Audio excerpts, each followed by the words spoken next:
মই সংগীতা। আজি আপোনালোকলৈ এটা নতুন ৰেচিপি আগবঢ়াইছোঁ। এইটো লোকেল ষ্টাইলত বনোৱা পোলাও হয়। আপোনালোকে জানেই চাগে সকলোৱে বনাব, তথাপিও মই দিছোঁ আৰু আহকচোন এই ভিডিঅ'টো আৰম্ভ কৰোঁ। প্ৰথমতে ইয়াতে ৰিফাইন তেল দিয়া হৈছে। মই অনুমানখিনি স্ক্ৰীনত দি দিছোঁ, কিমানখিনি পৰিমাণত দিব লাগে। তো ৰিফাইনখিনি গৰম হ'লে ইয়াতে পিঁয়াজখিনি দি দিব আৰু পিঁয়াজখিনি ৰঙচুৱা হোৱাকৈ ভাজি ল'ব প্ৰথমতে। তাৰপিছত তেলখিনিত 1 চামুচমান জোখৰ চেনি দি দিব। চেনি দি দিলে পোলাওৰ যিটো কালাৰ আছে সেইটো ধুনীয়া হৈ ওলাব।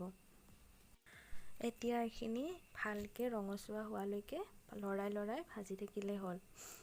এই ৰেচিপিটো কিন্তু মোৰ নহয়, মোৰ ওচৰৰ আণ্টি এগৰাকীৰ হয়, ঘৰৰ ওচৰৰ। ভাবিছোঁ আপোনালোককো দেখুৱাই দিওঁ আৰু ময়ো শিকোঁ লগতে। আপোনালোকে মোৰ ভইচ কোৱালিটিটো ইমান ঠিক নাপাব পাৰে, কাৰণ মই নতুনকৈ ইউটিউব খুলিছোঁ। মোৰ হেডফোন বা মাইক কোনো ধৰণৰ এনেকুৱা নায়েই, তো তাৰ কাৰণে বহুত চৰি।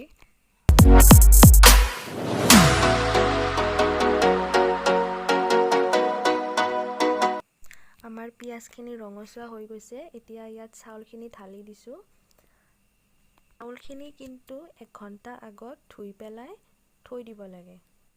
এনেকৈ ধুই পেলাই থৈ দিলে আমাৰ পোলাওখিনি দেখিবলৈ ধুনীয়া হয় আৰু খাবলৈও ভাল লাগে।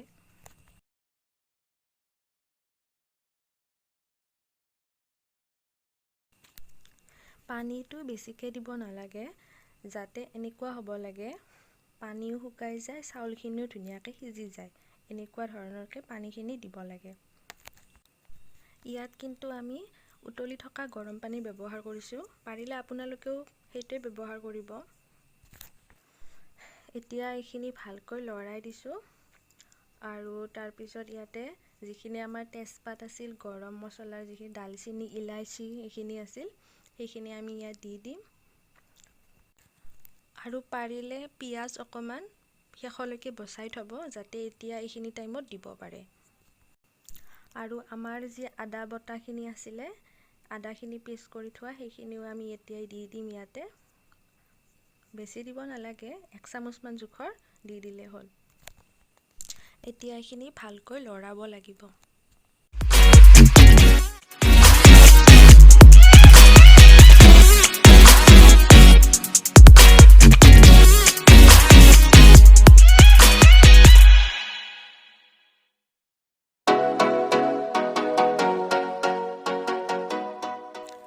এতিয়া সোৱাদ অনুসৰি নিমখ দি দিব আৰু নিমখখিনি দি পেলাই লৰাই দিব ভালকৈ।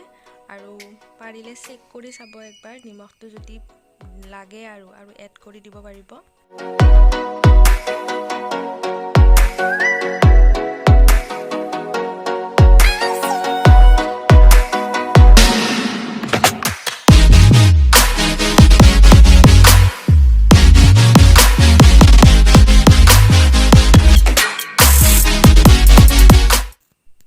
আমাক পানী আৰু অলপ লগা আছিলে, চ' আমি ইয়াতে অকণমান পানী এড কৰি দিছোঁ।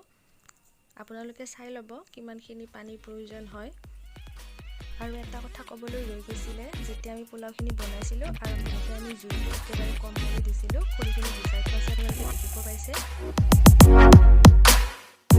ভিডিঅ'টি যদি চাই ভাল লাগিলে তেনেহ'লে লাইক কৰক আৰু মোৰ চেনেলটি ছাবস্ক্ৰাইব কৰক।